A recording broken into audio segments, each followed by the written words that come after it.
Assalamualaikum warahmatullahi wabarakatuh. Alhamdulillah, kita lanjutkan materi selanjutnya mengenai turunan, yaitu di subbab kedua tentang penerapan turunan fungsi trigonometri.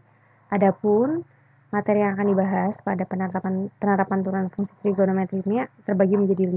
Yang pertama yaitu titik stasioner, kemudian selang kemonotonan fungsi trigonometri. Nah, di selang kemonotonan ini nanti ada monoton naik ya, monoton naik dan ada monoton turun. Mungkin pada saat belajar turunan fungsi aljabar sudah dipelajari juga ya, untuk menentukan fungsi naik dan fungsi turun gitu ya. Kalau misalkan fungsinya naik ya berarti artinya dia monoton naik, kalau fungsinya turun berarti monoton turun gitu ya. Ini masuk dengan selang kemonotonan, atau kita mencari interval pada saat fungsi tersebut naik dan interval pada saat fungsi itu turun. Dan ini semua nih nomor 2 ini ya. Selang kemonoton ini sebelum mencari selang kemonotonan karena fungsinya interval, jadi kita harus cari tahu dulu titik stasionernya ya. Jadi untuk nomor 2 sampai 4 ini kita membutuhkan titik stasioner. Nah, kemudian yang ketiga nilai maksimum dan nilai minimum fungsi trigonometri. Yang keempat garis singgung fungsi trigonometri. Yang kelima interval kecenderungan fungsi trigonometri. Oke. Langsung aja ke untuk video ini hanya dibahas tentang titik stasioner dan selang kemonotonan fungsi trigonometri saja. Nanti 3, 4, 5-nya nanti setelah itu ya. Nah, ini dia titik stasioner. Titik stasioner adalah titik yang menyebabkan turunan pertama dari fungsi f terhadap variabel x-nya itu bernilai 0 ya. Jadi misalkan kita punya fungsi fx ya. Misalkan kita punya fungsi fx itu, ini kita bahas aljabar dulu aja ya sebagai contoh. Misalkan kita punya fx sama dengan x kuadrat min 4x gitu ya. X kuadrat min 4x. Nah, tentukan titik stasioner dari fungsi fx gitu ya. Titik stasionernya adalah f aksen x sama dengan 0 gitu ya. Berarti kita cari dulu turunan dari fx. Turunannya adalah turunan dari x kuadrat ya berarti 2x gitu kan. Turunan dari min 4x itu adalah min 4. Nah, lalu langkah selanjutnya adalah f aksen x itu nilainya sama dengan 0. Maka masukkan 2x min 4 sama dengan 0. Berarti 2x sama dengan 4. X-nya adalah 4/2 atau sama dengan 2. Jadi titik stasionernya sama dengan 2. Seperti itu ya kalau di fungsi aljabar. Nanti kalau di trigonometri berarti kita menyelesaikannya menggunakan persamaan trigonometri ya. Persamaan trigonometri. Ini saya hapus dulu.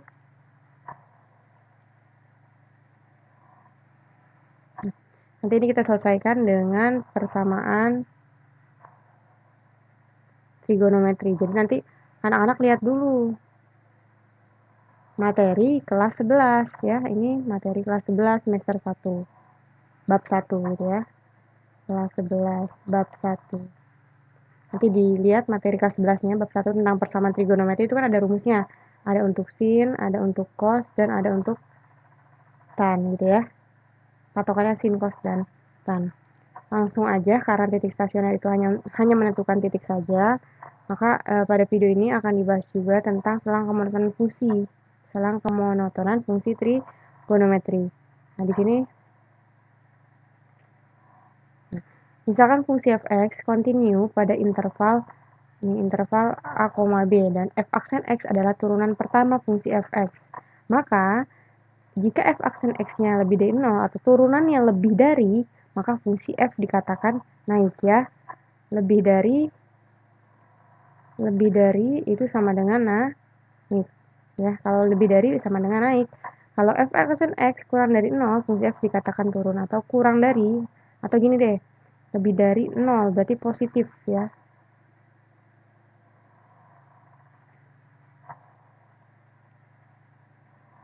Ya, kalau positif itu artinya sama dengan naik. Kan lebih dari 0 itu artinya positif kan? Nah, kalau kurang dari 0, fungsi dikatakan turun. Berarti kurang dari 0 ya, negatif. Negatif itu tuh turun ya. Kemudian jika f aksen x sama dengan 0, maka fungsi tidak naik dan fungsi tidak turun atau berada pada titik stasioner atau disebut stasioner gitu ya. Kemudian di sini yang menjadi acuan kemonotonannya di sini. Jika fungsi f naik atau berarti salah satunya kalau atau itu ya, atau turun pada interval a, b. Nah, a, b ini adalah nanti kumpulan dari titik-titik stasionernya atau batasan dari titik-titik stasionernya. Nanti yang jadi patokan adalah stasionernya. Misalkan stasionernya kita dapat V per 2 gitu ya. V per 2, kemudian ada lagi V per 4 gitu ya. Nah, misalkan intervalnya itu antara V per 4 sampai V per 2. Nah, itu yang dimaksud batasan a, b ini ya, selang tertutup. Dikatakan fungsi f monoton pada interval a, b ya. Jadi ketika dia naik ya berarti dikatakan monoton naik gitu ya. Ketika dia turun dikatakan monoton turun. Seperti yang telah saya bilang sebelumnya. Oke, mungkin supaya lebih paham langsung aja ke contoh soalnya. Nah, ini contoh soalnya.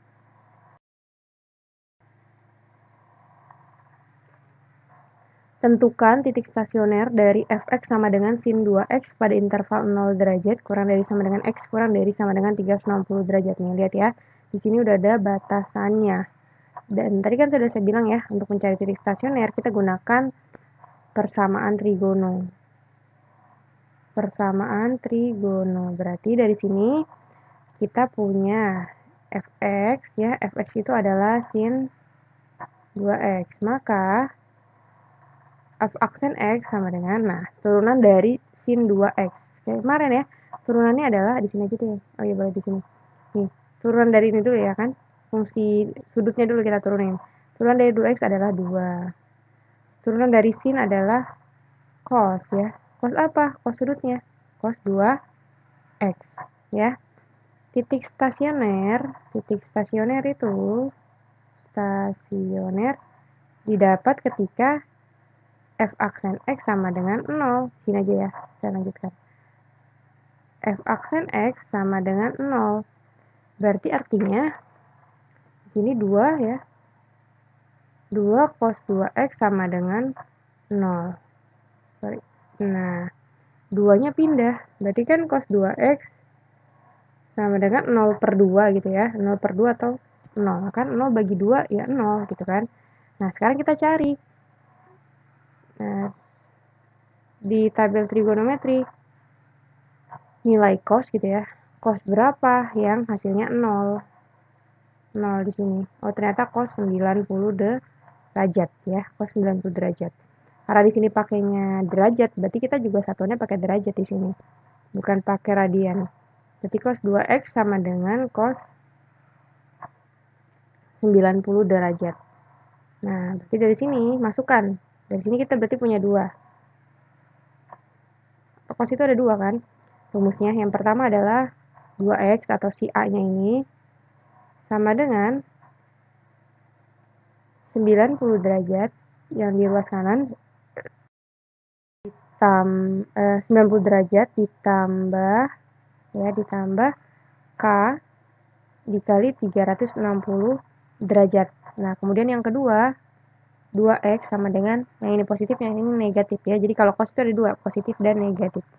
Negatif 90 derajat ditambah K dikali 360 derajat. Nah, kemudian gimana? Kemudian kita bagi 2 semuanya ya, biar dapat. Kita kan mau cari x itu sama dengan apa gitu rumusnya.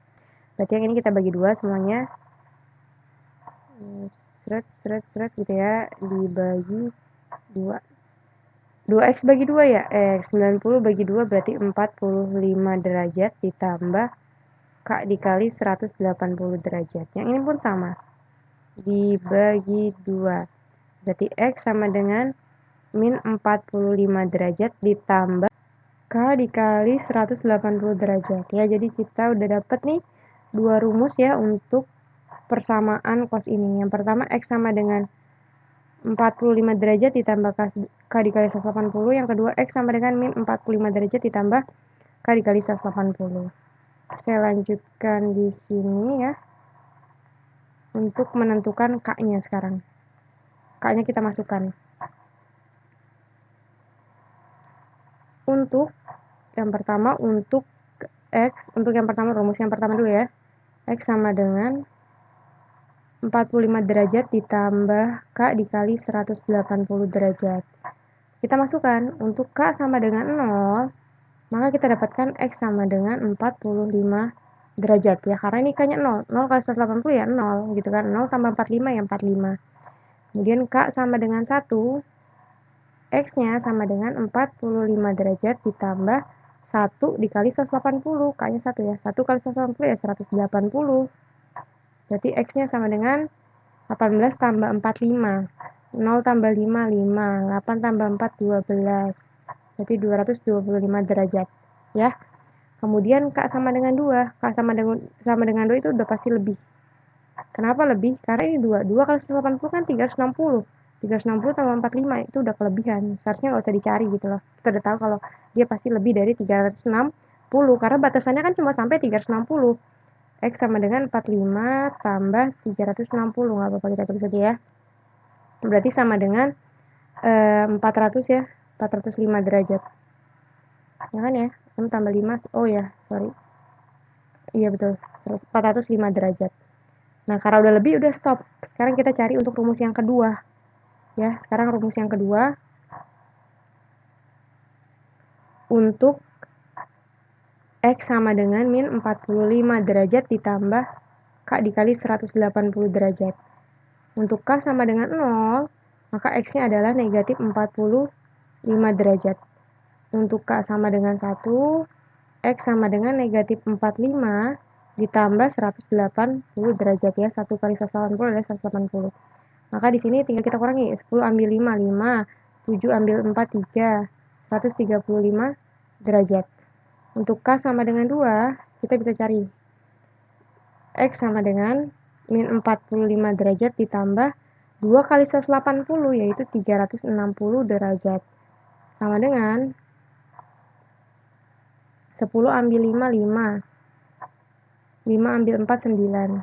Ya, 295. Ya kan ya? 10 ambil 5, 5. Ini kan tinggal, sorry, kok 9 ya? Kan diambil. Maaf ya. Sebentar, sorry.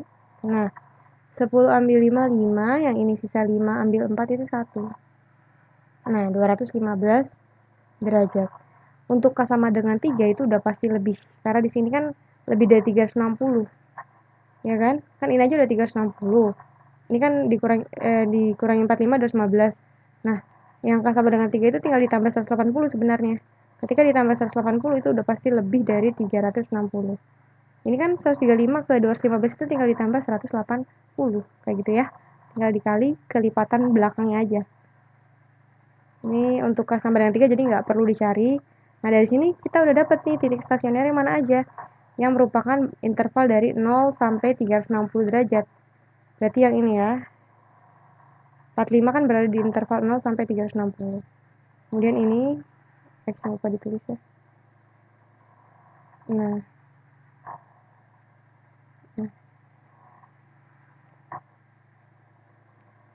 Ini juga masuk. Nah, ini enggak ya, enggak masuk. Karena 405 lebih dari 360. Ini juga nggak masuk karena min 45 itu kurang dari 0. Kemudian ini. Dan ini.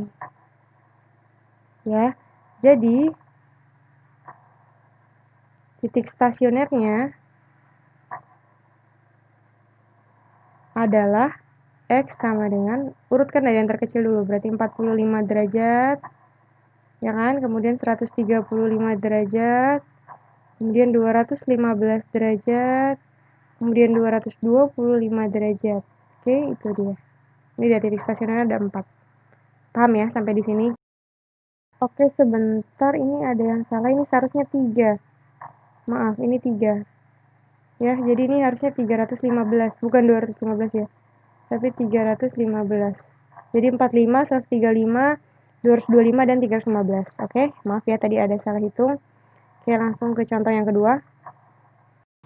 Nah, ini contoh berikutnya. Contoh berikutnya ini bisa teman-teman saksikan, bisa anak-anak saksikan di video bagian yang kedua, yaitu tentang fungsi naik dan fungsi turun. Oke, silakan disimak video selanjutnya ya.